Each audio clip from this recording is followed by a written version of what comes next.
Voilà, 5,3 kg. Alors, on explique un tout petit peu le maigre, justement. Par contre, On les voit plus souvent dans le bassin d'Arcachon, du moins pour ce qui est la région aquitaine. Là, il est remonté dans la Dour. Il a été pêché à la ligne.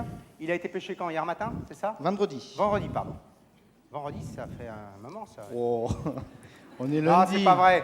Un poisson, ce qu'on appelle un poisson frais, c'est vraiment un poisson qui a moins de 5 jours de sortie d'eau, vraiment. Surtout, vous allez voir ce poisson. En plus, il va vous le faire déguster tout à l'heure pour les personnes qui voudront. Il va le cuisiner cru, avec une petite marinade, peut-être. Exactement, donc c'est une marinade, ouais, création minute, mais super sympa. Donc avec quelque chose de particulier qu'on a dans la région, c'est le gâteau à la broche. Parce que c'est un plat, et en plus, qui est servi avec du caviar, et j'aimerais qu'on le mange ou qu'on le déguste avec du champagne. Donc le gâteau à la broche, on retrouve ce côté brioché, qui est intéressant, notamment mon champagne préféré, un Comte d'Étinger, pourquoi pas, qui est très brioché. Le gâteau à la broche, c'est un truc qui se fait à la cheminée. Oui. C'est un peu plus bigourdant que... Je ne sais pas si on en fait... C'est plus bigourdant qu'autre chose. Est-ce que tu en as un entier, là? Non. C'est le piège? Non. Non, j'en ai pas. Je l'ai qu'en poudre.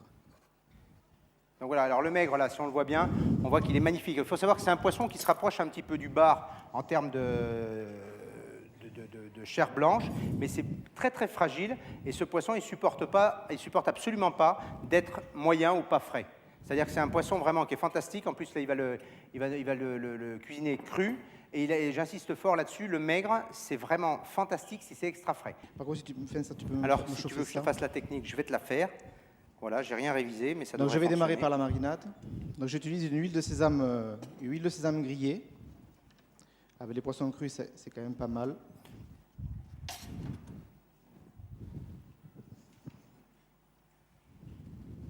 Les blancs, c'est simplement pour que vous profitiez mieux de l'image. Voilà, c'est important parce que... Un petit peu de jus de citron vert.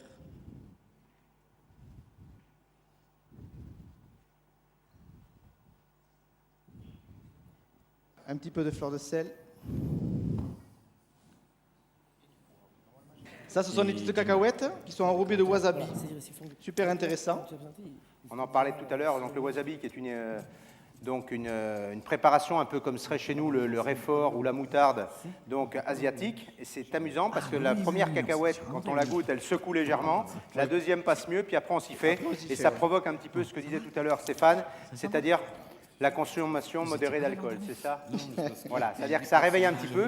Et il faut savoir que quand on met un poisson cru comme ça en marinade, il faut du vivifiant autour. C'est-à-dire que si on mettait un poisson cru uniquement avec des choses plates de goût, il n'y aurait pas grand intérêt, parce que même si le poisson cru a de grandes vertus, et quelque part on déguste vraiment, c'est que les Japonais le dégustent quasiment cru, et uniquement cru, sans trop d'artifice autour, c'est vrai que nous, notre éducation, on va dire, au niveau du goût, veut des artifices. Donc souvent on a des marinades, ou alors des choses qui réveillent un petit peu, comme des agrumes, des vinaigres balsamiques ou autres, et notamment ce genre de choses, c'est-à-dire réfort, wasabi, moutarde, etc. Donc voilà. Donc ça, c'est le fameux gâteau à la broche, séché et réduit en poudre. Donc là, tu as le côté brioché. Je vais le et goûter, ça te oui, donne ça envie de boire du m'intéresse. champagne, ça c'est sûr.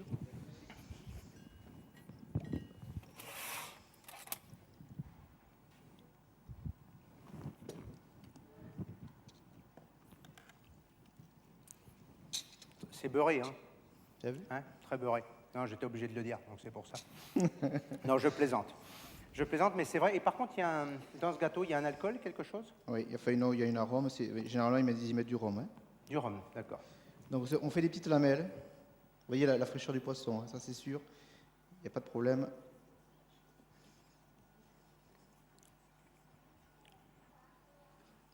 Donc on est combien? 397, on m'a dit tout à l'heure, il y a 7 personnes qui n'aiment pas le poisson. Vous avez beaucoup de chance ce soir, on va essayer de vous faire passer ça. Et ce qui est important, toutes ces préparations à base de poisson cru, la marinade à la limite pour garder le croustillant et de la cacahuète et du gâteau à la broche, c'est vraiment de le faire au moment. Il n'y a pas grand-chose malheureusement sur ce genre de recette qu'on peut préparer à l'avance. Même le filet de poisson, il est de bon ton de le faire au moment. Donc ça, c'est vraiment tout ce qui est dans ce genre de cuisine. C'est presque de la cuisine, on va dire, j'allais dire de sushi bar, c'est-à-dire de la cuisine presque face aux clients. Ou alors chez vous, vous amenez carrément vos invités dans la cuisine et vous le faites au moment ou vous le faites avec eux.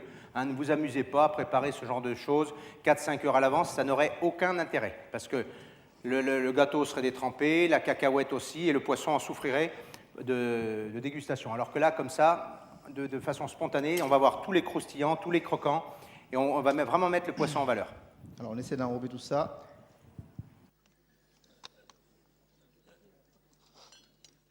Donc voilà, maintenant on va mettre le poisson, parce que Vincent est parti, donc je vais être obligé de parler. Non, je ne suis pas parti, je commençais à préparer quelques fourchettes pour faire déguster aux 5 personnes qui ont été tirées au sort.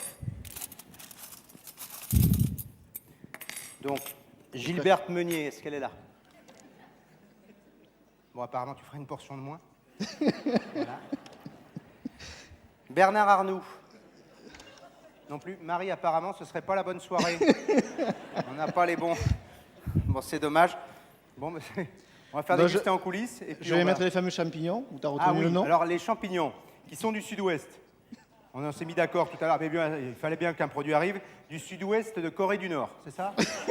Non, du sud-ouest de Corée du Sud, c'est ça en plus. Voilà, ils sont du sud-ouest de Corée du Sud, et tu vas me redire le nom parce que je suis incapable de le répéter. Alors je le dis peut-être, j'ai mal, Shimechi. Voilà. Shimechi, voilà. Pour certains, ça dira peut-être quelque chose. C'est un... Alors, la famille des shiitake, comme ça fait bien. Non, pas du tout, mais je le travaille vraiment cru. Voilà. Alors les assiettes, ils sont pour quelque chose? Ben oui. Hein? Ben non, parce qu'elles sont vraiment très belles. On va en mettre une face à la caméra, que tu vas nous dresser jolie. Voilà. Le mélange est très très sympa. Donc maintenant, alors parce qu'il faut que ce soit gourmand. Là pour l'instant, bon, ça va être sympa, mais pour que ce soit gourmand, j'ai préparé une soupe de poisson. Alors il faut faire la soupe de poisson que vous aimez, comme d'habitude. La seule différence, c'est que je l'ai liée avec du pain d'épices. Donc pain d'épices torréfié, vous versez la soupe dedans, ça vous la lie tout seul, et après, tout seul, pardon, et vous la mixez, vous la passez. Voilà, le pain d'épices apporte vraiment un goût sympa, vraiment. Bah ça je le découvre encore. Donc mixer, passer au chinois après ou pas? Voilà, mixer, passer au chinois, et tu as le goût de pain d'épices légèrement torréfié. Bah ça c'est intéressant, il faut savoir que quand vous avez des soupes comme ça, notamment des bisques, il faut savoir qu'on pourrait les lier avec ce qu'on appelle un roux, du beurre, de la farine, on pourrait lier avec de la fécule, on pourrait lier avec de la maïzena. Et il faut savoir qu'en cuisine, souvent, on lie avec soit de la poudre de riz, soit on met cuire du riz rond dans la bisque. On mixe et on passe au chinois après, parce que le riz rond a l'avantage, si vous voulez, de ne pas rendre marron ces bisques qui sont à l'origine orange. Si vous voulez les garder le plus orange possible, en fait, on fait bouillir du riz dedans, on les cuit directement avec du riz, on mixe et on passe au chinois. Voilà, parce que la crème de riz ou la poudre de riz a cette vertu de ne pas rendre marron les bisques et tout ce qui va être genre de soupe de poisson, tout ce qui est orangé. Donc maintenant, voilà. Le produit dont vous parlez un peu particulier et puis... exceptionnel, parce qu'en qualité, c'est vraiment, on est bien d'accord, c'est super. Ça, c'est du caviar des Pyrénées.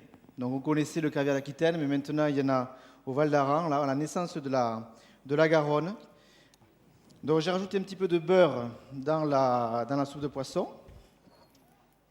Et on va la mixer.